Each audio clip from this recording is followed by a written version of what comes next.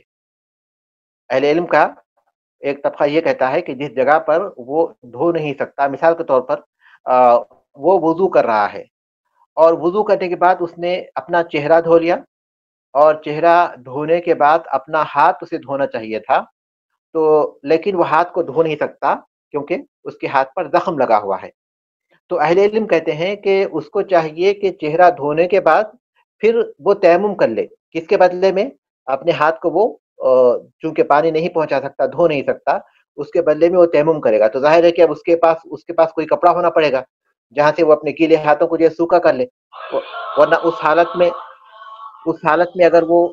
میں اگر وہ پانی پہنچائے گا تو اس حالت میں اگر وہ اپنے مٹی پر جو ہے اپنا ہاتھ مارے گا تو ظاہر ہے کہ مٹی اس کے ہاتھ کو لگ جائے گی. تو بہرحال جو چیز اہل علم کا طبقہ کہتا ہے وہ یہ کہ اگر وہ ہاتھوں کو دھو نہیں سکتا تو وہ تیمم کرے گا ترتیب کے ساتھ. اس کے بعد پھر تیمم کرنے کے بعد اپنے سر کا مسح کرے گا، پھر اپنے پیروں کو دھوئے گا. تو یہ مسئلہ ہے. یعنی اہل علم کا ایک طبقہ یہ کہتا ہے کہ اگر وہ کسی مقام کو نہیں دھو سکتا ہے تو اس مقام کو وہ تیمم کے ذریعے اس کی کمی کو پورا کرے گا. اگر پٹی اس کے پر بندھی ہوئی ہے اور پٹی پر پانی بہا سکتا ہے تو وہ پٹی پر پانی بہا لے، اور اگر پٹی پر پانی نہیں بہا سکتا تو ایسی صورت میں وہ مسح کرتا ہے تو مسح کر لے. اگر وہ مسح بھی نہیں کر سکتا تو ایسی صورت میں اس کے بدلے میں اسے تیمم کرنا ہوگا. جس عضو پر، یعنی جس عضو کو دھونا ضروری تھا لیکن وہ دھو نہیں پا رہا ہے تو اس کی جگہ پر وہ تیمم کر لے.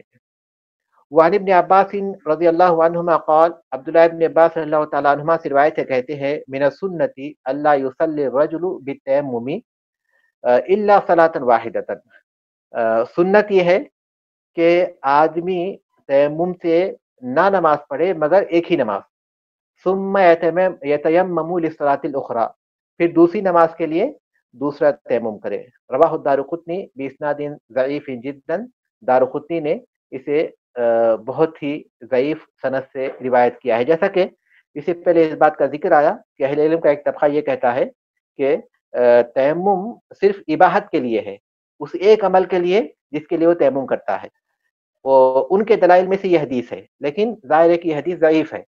صحابی جب کہے کہ یہ سنت میں سے ہے تو اس میں کوئی شک نہیں کہ اللہ کے رسول صلی اللہ علیہ وسلم کا عمل ہے، اسی کو وہ سنت کہتے ہیں. تو اللہ کے رسول صلی اللہ علیہ وسلم کا عمل ہی اسے قرار دے رہے ہیں، لیکن ظاہر ہے کہ وہ ثابت نہیں ہے.